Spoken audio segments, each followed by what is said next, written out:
Quick check here.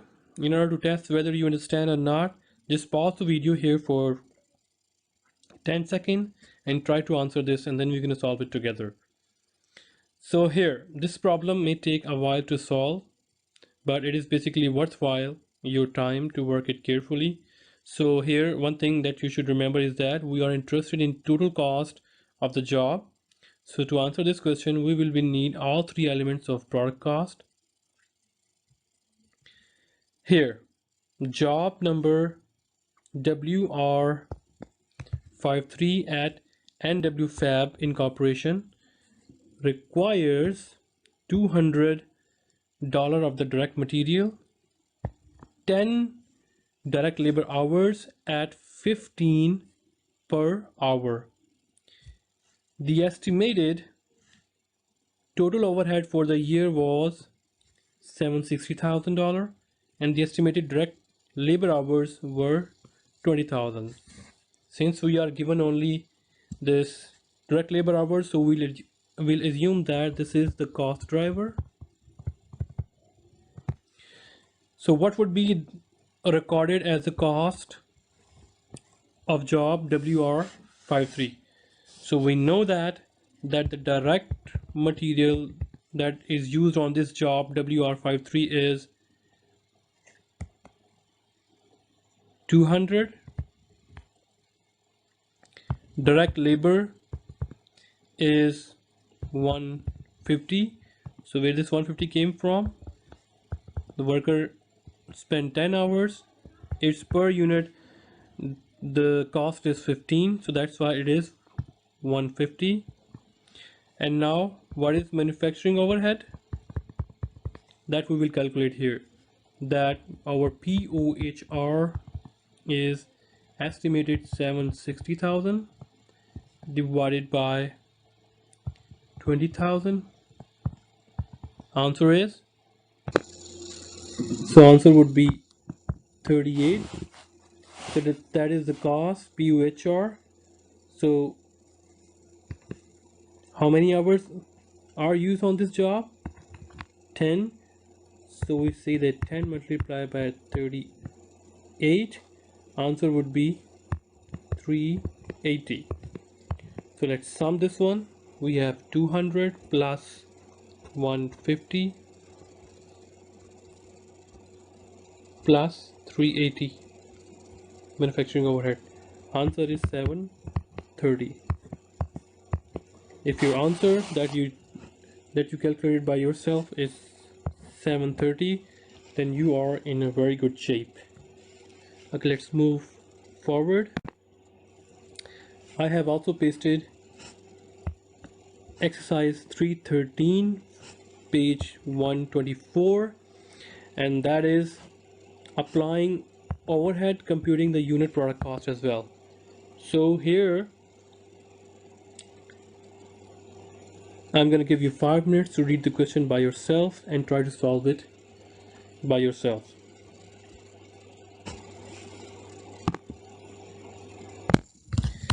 Okay, now solve it together. So let's read the question. A company assigns overhead cost to completed jobs on the basis of 120% direct labor hours. So it means our cost driver is 120% of the direct labor cost. On the job cost sheet, job 313 shows that 10,000 direct materials has been used on the job, and that 12,000 direct labor cost has been incurred. A total of 1,000 units were produced in the job 313, and you are required to find out the unit product cost for the job 313. So let's solve it together. So here we know that the product cost is calculated as direct material, direct labor, manufacturing overhead. From this question we know that 10,000 here worth of direct material has been used and 12,000 worth of direct labor has been used. So to find out the manufacturing overhead. So we know that manufacturing overhead is 125% of direct labor, which is what you call that, 12,000, yeah, right? So the answer would be 15,000 here. 15,000 you added, it would be 37,000 product cost or manufacturing cost. So company has made how many units? 1,000 units, and we are required to calculate the unit cost. So unit product cost is equal to 37,000 divided by 1,000. Answer is $37 per unit. So that would be our final answer.